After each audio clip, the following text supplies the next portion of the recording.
একদিন একটি হাঁসের জমিয়ে রাখা খাবার গেল চুরি হয়ে। সে কাঁদতে কাঁদতে রাজার কাছে এসে নালিশ জানালো। রাজামশাই, কাল রাত্রে আমার সর্বনাশ হয়ে গেছে। আমার জমানো খাবার একজন এসে চুরি করে নিয়ে গেছে। যদিও তার মুখে কালো কাপড় দিয়ে ঢাকা ছিল, তবুও আমি তাকে চিনেছি। সে আমাদেরই দলের কেউ। আপনাকে এর বিহিত করতেই হবে। তখন দলের সব হাঁসরাই নিজেদের মধ্যে বলাবলি করতে লাগলো। এই, আমাদের দলে এমন কেউ আছে নাকি? ও দেখেছে যখন নিশ্চয়ই আছে, কিন্তু কে হবে বলতো? আবার আমার তো মনে হয় ওই বোবা হাঁসটাই হবে। কারোর সাথে মেশে না, ওই বেটাই চুরি করেছে। এদিকে রাজা মশাই ভীষণ চিন্তায় পড়ে গেলেন। উনি 7-5 ভেবে বললেন, আমাদের দলের যখন কেউ চুরি করেছে, তখন তোমরা সবাই কালকে জমায়েত হবে ওই গাছটার নিচে। আমি কালকে বিচার করে অপরাধীকে শাস্তি দেব। পরের দিন সবাই গাছের নিচে এলে রাজামশাই বললেন, আমি তো কি করব কিছুই বুঝতে পারছি না। তোমরা কেউ কিছু উপায় পেলে? সবাই সেদিন চুপ করে রইল।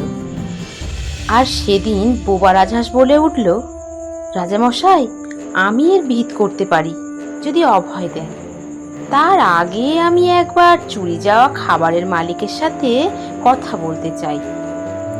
রাজামশাই ভারী খুশি হয়ে বললেন, ঠিক আছে, কোনো অসুবিধা নেই, তুমি কথা বলো।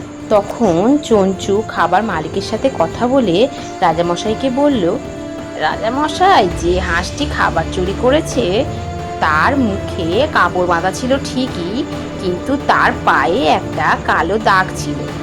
সেটা তো কার পায়ে আছে দেখলেই কে চোর পরিষ্কার হয়ে যাবে।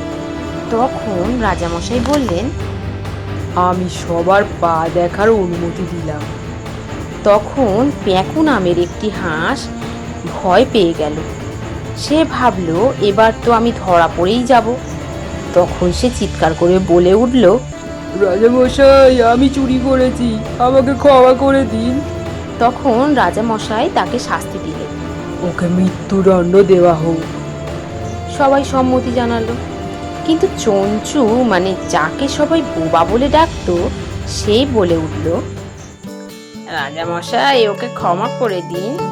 ও তো ওর ভুল বুঝতে পেরে পা পরীক্ষা করার আগেই জানিয়ে দিয়েছে ও চুরি করেছে। এছাড়া ক্ষমা হলো পরম ধর্ম। এরপর আপনি যেটা ভালো বুঝবেন।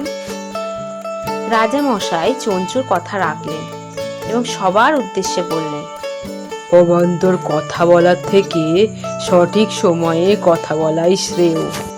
আমি চঞ্চুর কথাই রাখলাম। ও সঠিক সময়ে সঠিক কথা বলে আমাদের চোর ধরতে সাহায্য করেছে, তাই আমি পেঁকুকে মুক্ত করে দিলাম।